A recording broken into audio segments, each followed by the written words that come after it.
Hello, welcome to legal awareness web series. आज हमारे साथ हिंदुस्तान के बहुत ही eminent historian professor Irfan Habib sahab हैं, जिनसे मैं बाबरी मस्जिद जजमेंट के बारे में कुछ सवाल पूछूंगा। तो सर, सबसे पहली बात ये आपसे जानना चाहते हैं कि क्या कोई सुप्रीम कोर्ट किसी भी दुनिया में किसी हिस्टोरिकल फैक्ट के बारे में अथॉरिटेटिवली हिस्ट्री बता सकती है? देखिए, ये तो मुकदमे की नौइयत पर है। ज़ाहिर एक हद तक तो कहीं जुर्म होता है तो वो भी हिस्ट्री का इतिहास का हिस्सा होता है, तारीख़ का। तो हिस्ट्री तो हर जगह ही आती हैं, लेकिन बाज़ ऐसे वाक़यात हैं, इवेंट्स हैं, इंस्टीट्यूशंस हैं जो इतने पुराने हैं कि उनको जो हिस्टोरियंस की क्राफ्ट है, जो मौर्रिख़ों का फ़न है, उसी से मालूम किया जा सकता है। जैसे अगर कोई फैक्ट्री है तो वो इंजीनियर बताएंगे उसको। तो इसलिए जहाँ तक मुमकिन हो ऐसे मसाइल में कोर्ट्स को नहीं जाना चाहिए। और इसमें मेरा जहाँ तक मेरी मालूमात है, कुछ तय भी कर दिया गया है। मसलन ये तय किया गया लाहौर के गुरुद्वारा केस में जी कि आप अंग्रेज़ों की तसल्लुत से पहले क्या सिचुएशन थी, इस पे कचहरी नहीं जाएगी, जहाँ से रिकॉर्ड्स वगैरह ठीक शुरू होते हैं। अफसोस की बात यह है कि ये चीज़ सुप्रीम कोर्ट ने ख़त्म कर दी, इसलिए कि अंग्रेज़ों का तसल्लुत तो 1856 में हुआ अयोध्या पर, और उसके बाद उस वक्त से तो ये मालूम ही है कि वहाँ इबादत हो रही थी। चुनांचे जो पिछले कोर्ट्स ने एक शर्त लगाई थी कि इतना सा पुराना मामला नहीं होना चाहिए जो कि कोर्ट की परव्यू से बाहर हो, उसको अब सुप्रीम कोर्ट ने ख़त्म कर दिया। बट सर, सुप्रीम कोर्ट यही कह रही है कि हम कोई भी जो पहले चीज़ें हुई हैं उससे ज़्यादा अहमियत ये देखेंगे कि किसका टाइटल था जब ब्रिटिश ने एक्वायर किया। तो उस वक्त वो ये कहते हैं कि 1528 से 1857 तक मुसलमान इस मस्जिद में नमाज़ पढ़ते थे। इसका कोई प्रूफ नहीं है। नहीं, इसका तो मस्जिद ही प्रूफ है। अगर आप इसको लगाना शुरू करें तो मेरे ख़्याल में सिवाय क्रिश्चियन चर्चिस के जो बहुत रिकॉर्ड अच्छा लगते हैं, कौन सा हिंदू मंदिर भी होगा जिसमें आप ये प्रूफ कर सकें रिकॉर्ड से कि यहाँ हिंदू आते थे। महाबोधि टेम्पल के लिए आप कैसे कहेंगे? तो अगर महाबोधि ये लॉ अप्लाई की जाए तो महाबोधि मंदिर पे तो अब बुद्धिस्ट का कोई हक़ ही नहीं होना चाहिए, क्योंकि इतने साल तक तो सिर्फ हिंदू वहाँ पूजा करते थे। उनकी मूर्ति भी रखी गई, जहाँ तक मुझे याद है, शिव जी की। तो ये तो एक ऐसा इन्होंने उसूल बनाया है कि जिसमें अब कोई सेफ़ी नहीं है। आप ये बताइए महाबोधि मंदिर का क्या होगा? वहाँ तो आपको मालूम है कि कोई बुद्धिस्ट वो वर्शिप नहीं करता था, लेकिन उनके लिए तो सबसे मुक़द्दस जगह है। तो सुप्रीम कोर्ट ने तो एक ऐसा उसूल यहाँ लिया। ये कह रहे हैं कि किसी मस्जिद या मंदिर या गिरजाघर में इबादत होना इस बात का सबूत नहीं है कि वो मस्जिद, मेरे ख्याल में वो मस्जिद है, यही सबूत है। अगर मस्जिद मौजूद है, उसके कतबे मौजूद हैं, उसकी मरम्मत हो रही है, बग़ैर मरम्मत के तो वो मस्जिद रह ही नहीं सकती। तो ज़ाहिर लोग आके वहाँ नमाज़ पढ़ते थे, ये तो प्रिजम्पशन है ही। अगर वहाँ हिंदू आके पूजा करते तो फिर मूर्ति होती, वहाँ मूर्ति तो नहीं थी। तो ये तो बिल्कुल, माफ़ कीजिए कहना पड़ता है, एब्सर्ड प्रिजम्पशन है भाई सुप्रीम कोर्ट का। जी सर। पर सर, ये आप इसको कैसे देखते हैं कि ऐसा लगता है कि 1528 से 1857 तक तो मुसलमानों ने इस मस्जिद को क्लेम नहीं किया, और जब मुस्लिम रूल ख़त्म हो गया, मुग़ल एम्पायर ख़त्म, अवध का एनेक्सेशन अंग्रेज़ों ने कर लिया, तो अब उन्होंने असर्ट करना शुरू किया कि हम इस मस्जिद में नमाज़ पढ़ेंगे, और उस पर डिस्प्यूट। ये तो गलत है ना। वो ये तो मालूम है कि वो उनका वहाँ पढ़ जाती थी, 2 कतबे लगे हुए हैं, जिससे मालूम होता है। और एक मेहराब पर था और एक दरवाज़े के ऊपर था। दूसरा कतबा जो दरवाज़े के ऊपर था वो लंबा था, शेरों में था, अशार में था। तो ये प्रिजर्व किया गया, तो इससे यही प्रिजम्पशन होता है कि इस पूरी ज़माने में यहाँ नमाज होती रही। सर डेमोग्राफी क्या रही होगी इन 3 सेंचुरीज में? देखिए ऐसा था कि अयोध्या गढ़वाल किंगडम में था, गढ़वालों की डिनेस्टी थी, जिनका पहले राजधानी जिनकी दारुस्सल्तनत कनौज था, उसके बाद वो बनारस हो गया। तो अयोध्या एक अहम शहर था 12वीं सदी में।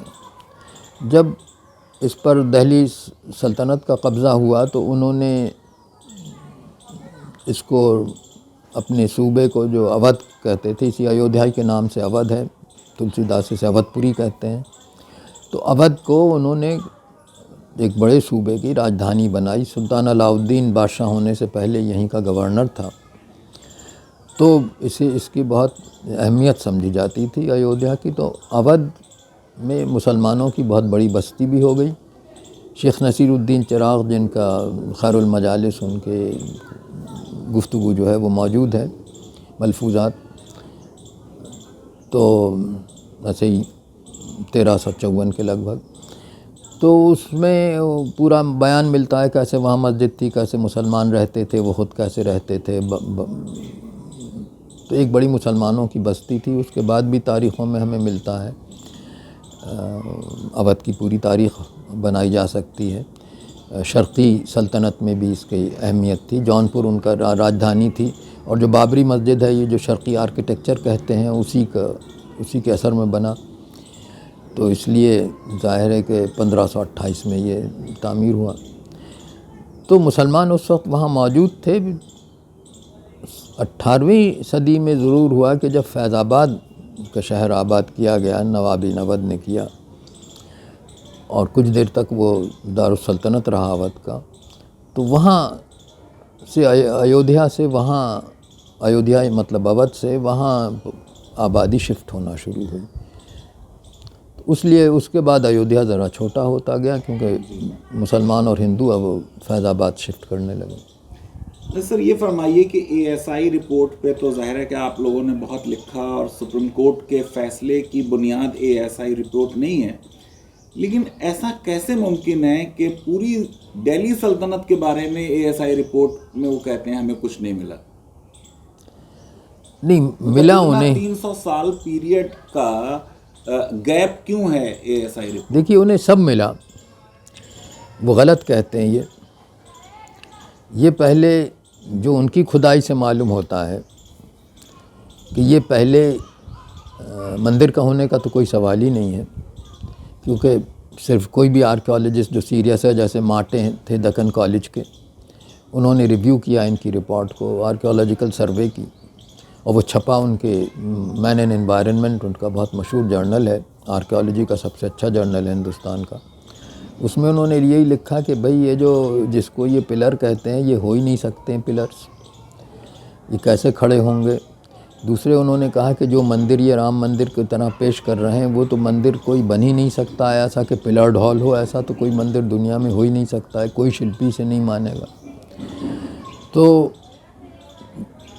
और उसमें एक दीवार मिली जिसमें साफ़ मेहराब है, तो बिल्कुल जैसे ताक होती है और मेहराब होती है वैसे ही बना हुआ है। तो इसे सिर्फ यूँ रिजेक्ट कर देना कि इसमें आर्च नहीं है, तो एक पूरी जापानी में किताब है, पूरी किताब है जो सल्तनत के ज़माने में वॉल्ड मॉस्क के नाम से है, जो ईदगाह का मतलब है, और उसमें आप अगर देखें तो ज़्यादातर आर्च नहीं है बल्कि स्क्वायर है दरबार। तो ये भी आर्कियोलॉजिकल सर्वे ने, मैं भी जापानी नहीं पढ़ता हूँ, लेकिन तस्वीर तो मैं देख सकता हूँ कि क्या है, उन्होंने जो तस्वीरें बनाई हैं सल्तनत पीरियड की, बाबरी मस्जिद से पहले की जो इमारतें हैं, तो उसमें आर्चेस बहुत कम है, ज़्यादातर स्क्वायर डोर्स हैं, क्लोज डोर्स। तो आर्कियोलॉजिकल सर्वे ने तो बिल्कुल ही गलत बातें बताई हैं। फिर वो अब मसलन एक बात यह है कि जानवरों की रिमेंस खुद कहते हैं एक जुमले में कि हर जगह और हर लेवल पर जानवरों के रिमेंस मिले। हाई कोर्ट ने उनसे कहा था कि आप जानवरों के एक एक रिमेन को ट्रेस कीजिए, नहीं किया इन्होंने। तो ये बताइए कि जानवरों की में तो एक तो कार्बन डेटिंग बहुत आसान हो जाती है, बोन से तो ईजीएस्ट टू कार्बन, वो आपने कुछ नहीं किया। तो एक तरह से सप्रेस किया है पूरी उस। जाहिर है कि वो तो एएसआई की कमेटी जब बनी उस ज़माने में वाजपेयी जी की सरकार थी और डिपार्टमेंट ऑफ कल्चर के तहत आती है, तो वो इंडिपेंडेंट तो नहीं मानी जा सकती। नहीं, उन्होंने हर काम ऐसा किया शुरू ही में, जब वहाँ तो हाई कोर्ट में तो ये था राम जन्मभूमि बाबरी मस्जिद केस, इन्होंने हर जगह सिर्फ राम जन्मभूमि केस किया, बाबरी मस्जिद का नाम लेना भी ये बुरा समझते थे। तो आर्कियोलॉजिकल सर्वे की अगर सुप्रीम कोर्ट ने रिपोर्ट रिजेक्ट की तो सही किया, लेकिन सुप्रीम कोर्ट को सोचना तो चाहिए था कि जो निकली हैं चीज़ें जिसे वो छुपा नहीं सके, उनसे क्या साबित होता है कि यहाँ मंदिर था ही नहीं। सर ये बताइए कि क्या हिस्ट्री में इन्वेंशन ऑफ फेथ पॉसिबल है?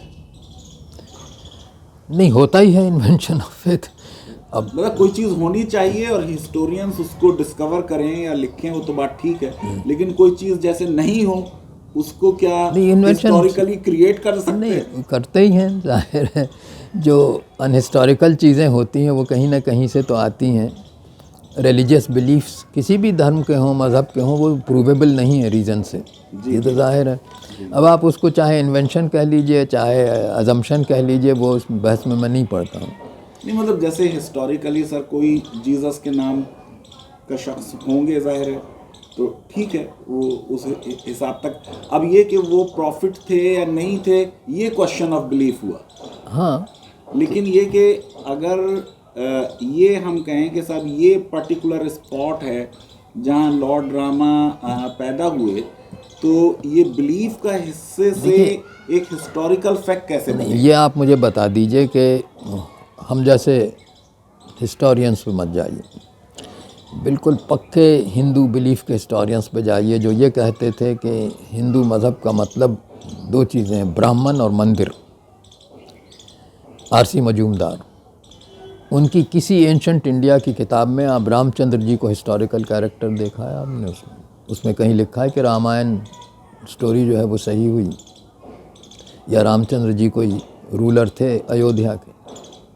पूरी आरसी मजूमदार की किताब पढ़ लीजिए, आरजी भंडार। ना कि ये तो प्री हिस्टोरिक टाइम्स नहीं, तो प्री हिस्टोरिक टाइम कैसे हो सकता है जबकि यहाँ से कोई श्रीलंका जाए और वहाँ से वापस आए, तो प्री हिस्टोरिक कैसे हो सकता है? अयोध्या कैसे शहर हो सकता है प्री हिस्ट्री में? शहर कैसे होगा प्री हिस्ट्री में? तो वो माइथोलॉजी का नहीं हो सकता। मुसलमानों के बहुत से बिलीफ्स हैं प्रॉफिट्स में जो कोई हिस्टोरियन जिनका जिक्र नहीं करेगा, किसी हिस्ट्री की किताब में नहीं होता उनका जिक्र। क्रिश्चियन वो ईसाई भी उन प्रॉफिट्स को मानते हैं, कोई किताब बता दीजिए मिडिल ईस्ट की हिस्ट्री में जिनका जिक्र हो। ये तो मज़हब अलग चीज़ है और फैक्ट्स अलग चीज़ हैं जी। तो सर ये कैसे ये मुमकिन है कि जो इंस्क्रिप्शंस हैं आपके पास 105 AD का इंस्क्रिप्शन है, वो धनदेव कौशाला का रूलर है और उसने निकेतन बनाया अपने फादर फल्गुदेव के लिए, और उसमें कोई रेफरेंस अयोध्या की डीटी का नहीं आ रहा, या फिर बेलगांव में जो मिल रहा है उसमें भी नहीं है, समुद्र गुप्ता के 328 वाले में भी नहीं है, कुमार गुप्ता स्टोन इंस्क्रिप्शन में भी नहीं है, तो इतना कोई भी संस्कृत इंस्क्रिप्शन में जिक्र कैसे नहीं आया? नहीं, देखिए, रामचंद्र जी का जिक्र इंस्क्रिप्शंस में आया कोई 4वीं सदी ईस्वी से। DC सरकार साहब की एक किताब है द रामायण ट्रेडिशन, वो बहुत मुस्तनद है।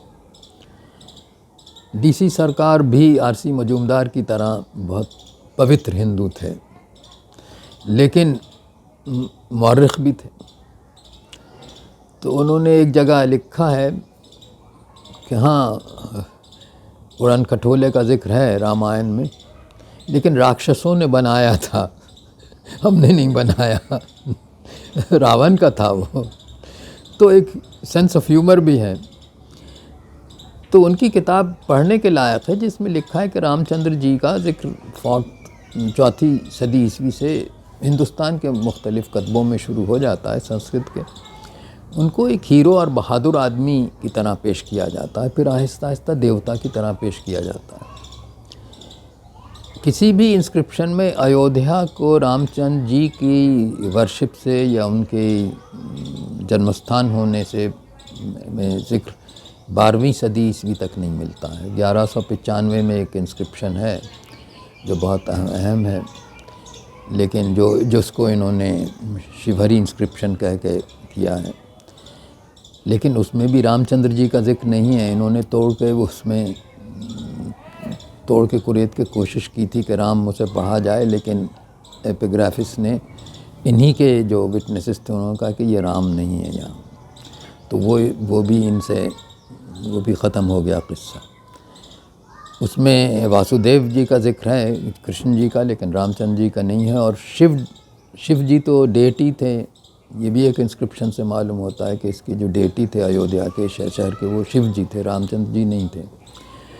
तो ये कि रामचंद्र जी अयोध्या के रूलर थे, ये तो रामायण बहुत पुरानी किताब है, 2000 साल पहले की है, उसमें था। लेकिन ये कि वो वहाँ पैदा हुए, ये बहुत जन्मस्थान है अयोध्या। वो भी exact spot, central exact spot तो जाने दीजिए, अयोध्या जन्मस्थान है, इसकी भी क्लेम बहुत बात का है। और सबसे पहले स्कंद पुराण में ये क्लेम मिलता है, लेकिन मैं तफसील में इसलिए नहीं जाना चाहता कि जो हिंदू साइट के एविडेंस स्कॉलर्स थे उन्होंने ये तस्लीम किया कि ये किताब 400 साल पुरानी नहीं है, तो जिसका मतलब ये है कि 1600 के बाद की है जी, 16th सेंचुरी की। हाँ 16th सेंचुरी मान लीजिए, लेकिन एक्चुअली उससे मालूम होता है बहुत सी और उसमें शहादतें जिससे मालूम होता है कि वो 17th सेंचुरी की है। मसलन वृंदावन का उसमें बहुत जिक्र है। वृंदावन प्रोमिनेंस में आया है 7वीं सदी में, 16वीं थी। चैतन्य 16वीं सदी में थे, लेकिन चैतन्य ने नहीं से इस्टेब्लिश किया था। रूप और उनके डिसाइपल्स थे, रूप और जीव गोस्वामी, उन्होंने अकबर के ज़माने में इसे इस्टेब्लिश किया। तो वृंदावन के इतने मंदिर दिखाना तो ज़ाहिर है कि 17th सेंचुरी से पहले की किताब नहीं हो सकती है। तो स्कंद पुराण से पहले कोई इसका जिक्र नहीं मिलता। सर अल बरूनी ने भी नहीं किया, हुएन त्सांग ने भी नहीं किया। ये तुलसीदास तो बहुत 1570 में लिख रहे हैं। तुलसीदास प्रयाग पे ज़्यादा उनको प्रयाग की ज़्यादा इज्जत थी अयोध्या से, तो मशहूर है ये बात। अच्छा सर, गुरु नानक के बारे में ये भी सुप्रीम कोर्ट के जजमेंट में आया है कि गुरु नानक गए और उन्होंने जिक्र किया। साहब वो बिल्कुल गलत है। असल में जन्म साखियाँ तो बहुत लिखी गई हैं, हर मज़हब में चीज़ें इन्वेंट होती हैं। तो ये देखना चाहिए था कि गुरु नानक की जो बायोग्राफीज़ आजकल के हिस्टोरियंस लिखते हैं, जो उन जन्म साखियों पे जाते हैं जो पुराने हैं, या दबिस्तान मज़ाहिब है, ऐसी किताबों पे जाते हैं जो शाहजहाँ के ज़माने में लिखी गई, उसमें कहीं इसका जिक्र नहीं अयोध्या का। तो अगर सुप्रीम कोर्ट ने ये कहा है तो गलत कहा है। अच्छा सर, ये जो एग्जैक्ट स्पॉट वाला क्लेम है ये तो 1949 में आता है, तो उससे पहले की कोई हिस्टोरिकल क्लेम इस सिलसिले में आपकी नज़र से गुजरा हो? नहीं, मतलब सिर्फ इतना क्लेम है जो कमिश्नर डिस्ट्रिक्ट कमिश्नर कहते हैं 1860s में कि ये चबूतरे पर को कहा जाता है कि राम जन्म स्थान है। तो ज़ाहिर हिंदू उस वक्त ये बिलीव नहीं करते थे, जो उससे मालूम होता है वो तो एक कचहरी का स्टेटमेंट है, लोकल लोगों ने ही बताया होगा उन्हें कि मस्जिद में किसी जगह पर उनका जन्म स्थान है, बल्कि उस चबूतरे को कहते हैं। और चबूतरा ज़ाहिर है कि उस वक्त मुसलमानों के कंट्रोल में नहीं था, और मस्जिद और चबूतरा सबसिस्ट करते रहे बहुत देर तक, जब तक कि इन्होंने 1992 में उसे नहीं तोड़ डाला, दोनों को तोड़ डाला। अच्छा सर, एज अ हिस्टोरियन जो हिस्टोरिकल सोर्सेज हैं सर, उसमें ट्रेवलॉग्स की कितनी अहमियत है? देखिए वो हर मुसाफिर पर डिपेंड करता है ट्रैवलिंग और इंटरप्रेटर पे करता है। सबसे पहला तिफिन थॉलर है, जिसने सिर्फ ये कह दिया कि ये मालूम नहीं कि बाबरी मस्जिद बाबर ने बनाई थी या औरंगज़ेब ने। इस पर इलाहाबाद हाई कोर्ट में जो जजमेंट थे, जज थे, उन्होंने ये कहा कि औरंगज़ेब ने बनाई, जो बिल्कुल एब्सर्ड है। कोई भी आर्किटेक्चर देख के कहेगा कि औरंगज़ेब के ज़माने की मस्जिद बहुत दूसरी टाइप की थी। कतबे मौजूद हैं, उस कतबों को उन्होंने डिसबिलीव किया, जो कि बिल्कुल ही गलत है, क्योंकि वो तो उसकी कैलीग्राफी से और उसकी ज़बान से ही मालूम हो जाता है कि बाबर के ज़माने का है, कोई फौज नहीं कर सकता। 2 कतबे थे, वो इत्तेफाक से 3 कतबों की एक मिथ कायम हो गई जो गलत थी। तो तिफिन थॉलर का तो ये था। बाकी जो आए उन्होंने सही बात कही कि लोकली लोग ये कहते हैं कि पहले यहाँ मंदिर था। मुसलमान भी कुछ कहते थे, लेकिन गलत कहते थे। कहीं कोई तारीख़ी सबूत नहीं था कि यहाँ पहले मंदिर था। ये लोग भूल गए कि अवध पहले एक ऐसा शहर था जहाँ एक बड़ी तादाद मुसलमानों की रहती थी। उन्होंने मस्जिदें वगैरह बनाई। ख़बरें क्लेम करते हैं कि 2 नबियों की भी क़ब्रें हैं वहाँ। तो ये तो शहर था। फैज़ाबाद के बाद उसकी नौइयत बदल गई, लेकिन कोई सवाल ही नहीं था कि बाबरी मस्जिद उस पर बनी होती। अगर मंदिर गिरा के कोई बनी होती तो उसमें कतबों में लिखा होता कि हाँ हमने एक बुतखाना बना के ये बनाया, उसे तो सवाब का काम समझते। लेकिन ऐसी कोई बात कतबों में नहीं है, और वो मेरे ख्याल में फ़ाइनल जजमेंट होना चाहिए था उस पर। अच्छा सर, उसमें भी कुछ डिस्प्यूट हो गया कि किसी एक में 1521 आ गया। नहीं, वो गलत था। वही कतबा गलत पढ़ा गया था शुरू में। कतबे सिर्फ 2 थे। एक मस्जिद के एंट्री पे था, एक मस्जिद के एंट्री के ऊपर था और एक महराब भी नीचे था। और 3 की बिल्कुल एक मिथ बनाई हो गई, क्योंकि उसका गलत तर्जुमा जो गेट पे था उसका गलत तर्जुमा कर दिया गया। वो कोई बहुत अशार थे तो उसमें बहुत गलतियां हुई। बाद में जब Epigraphia Indica Arabic and Persian supplement में छपा तो वो कतबा था, उसका बिल्कुल सही तर्जुमा छापा। लेकिन उन्होंने एक पहले का तर्जुमा अंग्रेज़ी में हो चुका था बिल्कुल गलत, उसको भी शामिल कर लिया कि ये कोई तीसरा कतबा होगा। उनको ये ख्याल हो गया, जो उसके ऑथर थे आर्टिकल के, कि यहाँ 3 कतबे थे। वो गलत है, सिर्फ 2 कतबे थे। उसका कई जगह कई लोगों ने जिक्र किया है, ट्रैवलर्स ने भी किया है, गज़ेटियर्स में भी है, मिसेस बेवरेज के बाबरनामा के ट्रांसलेशन में भी है, उनको भी ये इत्तला दी गई थे 2 कतबे थे, और उनका टेक्स्ट भी पूरा मौजूद है। इसलिए इसमें कोई दो राय, उसमें जो गलत था वो गेट वाला कतबा था जो गलत पढ़ा गया। इतना गलत पढ़ा गया कि उसकी डेट भी गलत है, 1521 की तो कोई सवाल ही नहीं। तो डेट उस पर लिखी सही थी, पढ़ी गलत डेट। हाँ, इतनी गलत उसे पढ़ा गया कि वो बाद में ये समझा गया कि यहाँ कोई ऐसा कतबा होगा फ़ारसी का जो 1934 या जब भी रायट हुए थे उसमें तोड़ दिया गया। उन रायट्स में जो महराब वाला कतबा था वो वाकई तोड़ दिया गया था, गेट का नहीं तोड़ पाया, उस ऊपर नहीं पहुँच पाए थे।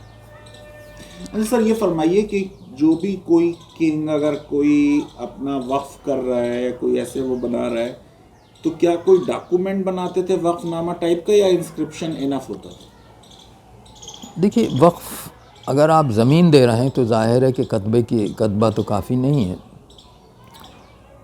उसके लिए ज़रूर वक्फनामा बनाया जाता था, लेकिन वो कागज़ कितनी दिन तक रहेगा। तो ज़्यादातर जैसे ताजमहल का वक्फ़ है, हमें मालूम है, नहीं मैं बता रहा हूँ, ताजमहल में 50 गांव वक्फ़ किए गए। में एक किताब में बादशाह नामे में जो ज़माने में लिखी गई उसका पूरा टेक्स्ट मिलता है, लेकिन वो कागज़ नहीं। अगर आप उसको अब कहें कि वो कागज़ कहाँ है वक्फ का, तो वो नहीं मिलता है। तो ये तो बादशाही वक्त था, इसलिए उन्होंने उनके गांव के नाम भी दे दिए। 30 शायद नाम है, 50 गलत कह गए, जो ताजमहल के लिए वक्फ किए गए थे। तो इसलिए वक्फ तो बहुत बने, लेकिन वक्फ नामे नहीं सर्वाइव कर।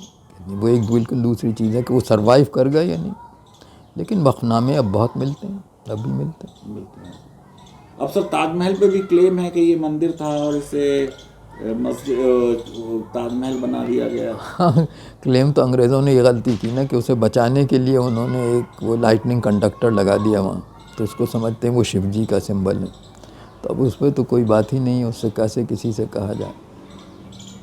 नहीं सर, कुछ ये भी था ना कि कोई एक्सचेंज हुआ मांस ये अगर आप हिंदू ये राजा देखें, से, नहीं उनको नहीं, उसके एवज में कहीं और लैंड दिया गया। देखिए आम्बेर का जो राजा थे उस वक्त, जय सिंह, मिर्ज़ा राजा जय सिंह। मिर्ज़ा राजा इसलिए कि वो मुग़ल शाही ख़ानदान के मेंबर समझे जाते थे, इसलिए मिर्ज़ा राजा कहलाते थे। तो मिर्ज़ा जय सिंह के परदादा मान सिंह ने ये ज़मीन यहाँ एक हवेली बनाई थी। तो शाहजहाँ को ये स्पॉट पसंद आया क्योंकि यहाँ एक रॉक है जमुना के किनारे, इससे जमुना टर्न करती। तो उसने इनसे कहा कि मैं अपनी बीवी का मकबरा यहाँ बनाना चाहता हूँ। तो उन्होंने कहा आप ले लीजिए। तो उन्होंने कहा नहीं मैं लूँगा नहीं, एक्सचेंज कर लो। तो एक शाही हवेली आगरा में थी, शाही महल, वो उनको दे दिया गया और ये दे दिया। तो उनकी उस हवेली को तोड़कर फिर ये ताजमहल बनाया गया। ये पूरी तारीख़ों में मौजूद है, इसमें दो राय नहीं हो सकती। तो उसमें हो सकता है हवेली में कोई छोटा सा टेंपल भी रहा। अब मूर्ति को तो उन्होंने रिमूव कर दिया गया होगा, अगर कोई होगा। मूर्ति। अच्छा सर, ये तो जजमेंट हो गया। अब आखिर लेकिन ये कि शिवजी का था, ये जो अब क्लेम है कि शिवजी का था, ये मुझे मालूम नहीं। कि मिर्ज़ा राजा जय सिंह वैसे तो विष्णु जी के पैरों थे, तो शिवजी का तो नहीं हो सकता। शिव जी का नहीं। उनके तो इतने वो हैं, वृंदावन का जो गोविंद देव मंदिर है उसके ख़ास पेट्रन थे वो, तो इसलिए वो शिवजी का मंदिर तो अपने हवेली में नहीं रखते तो वो विष्णु जी का मंदिर। अब सर लास्ट सवाल आपसे सर ये पूछना है कि क्या ये कर्टेन्स है कि सुप्रीम कोर्ट में एक डिस्प्यूट था, इतने सालों से चल रहा था, उसके बाद मुसलमानों ने भी उस पर कोई रिएक्शन नहीं दिया और अच्छा ही किया कि लॉ की कंप्लायंस हो गई। तो आपको लगता है कि ये जजमेंट का एक पॉजिटिव पहलू ये है कि एक डिस्प्यूट ख़त्म हुआ, या आपको एज अ हिस्टोरियन कुछ डिसअपॉइंटमेंट्स हैं? नहीं, मुझे डिसअपॉइंटमेंट तो नहीं है, क्योंकि जिस तरह कोर्ट चल रही थी उससे मालूम यही हो रहा था कि वो कुछ ऐसा ही फ़ैसला लेंगे। मुझे जो थोड़ा सा ये है कि ठीक है, आपने पॉपुलर ओपिनियन देखी और आप किसी के तलाश में थे कि ऐसी पोजीशन लें जो कि मकबूल हो मुल्क में। लेकिन उस वक्त भी वो ये कर सकते थे कि मस्जिद के लिए वो जो एरिया था वहीं मस्जिद को कहते कि ये हो जाए, जो इलाहाबाद हाई कोर्ट में मतलब चाहे कितना ही 1/3 वाला जो वो तो इलाहाबाद हाई कोर्ट का था। मैं कहता हूँ 1/3 नहीं, जो इन्होंने अलग से भी एरिया किया है तो वहाँ वो कहते कि भाई उसमें आप बना लीजिए। लेकिन उनको ये इजाज़त दे देना कि वो प्रोमिनेंट प्लेस इन अयोध्या, और जबकि आपको मालूम है कि कोई प्रोमिनेंट प्लेस इन अयोध्या नहीं की, उन्होंने कहीं और कर दिया। तो ये सब जो उस पर भी कोई सुप्रीम कोर्ट ने नोटिस नहीं लिया कि भाई आप इतना दूर क्यों अयोध्या से कर रहे हैं। तो ये सब चीज़ें जो हैं ये दे लीव ए बैड टेस्ट। से ये मालूम होता है कि आप जस्टिस से आपको मतलब नहीं है, आपको मुल्क में एक्सेप्टेबिलिटी से मतलब है। तो ये बहुत ही ख़तरनाक डॉक्ट्रिन है किसी भी जुडिशियल अथॉरिटी के। तो आपको सर क्वेश्चन ये कि मस्जिद थी या मंदिर, ये को तो एक रिलीजियस क्वेश्चंस में नहीं है, लेकिन एज हिस्टोरियन आपको लगता है कि हिस्टोरिकल फैक्ट्स का जुडिशियल डिटर्मिनेशन, देखिए एक्सपर्ट्स जो हैं वो डिसाइड नहीं कर रहे बल्कि जजेस लॉ अप्लाई करके डिसाइड करें हिस्ट्री, मैं बिल्कुल एक दूसरा इशू, ट्रेंड तो अच्छा नहीं है शायद। मैं एक दूसरा इशू करता हूँ जिसे जुडिशरी को जानना चाहिए था कि बाबरी मस्जिद एक नेशनल मॉन्यूमेंट था, शर्क़ी आर्किटेक्चर का एक बहुत खूबसूरत एक ख़ास आर्किटेक्चर है। अगर आप उस हेरिटेज को मानते हैं, उस विरासत को मुल्क की मानते हैं, तो आपको लिए उसमें दिल में दर्द होना चाहिए। और आपको ये देखना चाहिए कि जिन लोगों ने उसे डिस्ट्रॉय किया उनका तो नहीं आप फ़ायदा कर रहे हैं। उनको ये सोचना चाहिए था कि अगर वो स्ट्रक्चर रहता 1992 में तो क्या ये फ़ैसला आप दे सकते थे? तब तो फिर ASI रिपोर्ट भी नहीं हो सकती थी। हाँ, तब दे सकते थे। ये सवाल सुप्रीम कोर्ट ने नहीं पूछा अपने आप से। तो उन्होंने उन लोगों को जिन्होंने इतना बड़ा क्राइम किया, जिन्होंने नेशनल हेरिटेज स्पॉइल की, हिंदुस्तान को दुनिया भर में बदनाम किया, उनको इनाम पेश कर दिया। तो ये तो कोई इज़्ज़त की बात मुझे नहीं मालूम होती, देश के लिए भी और सुप्रीम कोर्ट के लिए भी। जी बहुत बहुत शुक्रिया सर। तो आप लोगों ने प्रोफेसर इरफान हबीब को सुना, जो बाबरी मस्जिद के जजमेंट पर और ताजमहल के सिलसिले में भी कुछ बातें हुई। लीगल अवेयरनेस वेब सीरीज़ अगर आपको पसंद आती है तो मेरी रिक्वेस्ट है कि इस वीडियो को वाइडली शेयर करें और हमारे चैनल को सब्सक्राइब करें। बहुत बहुत शुक्रिया, धन्यवाद, थैंक यू वेरी मच।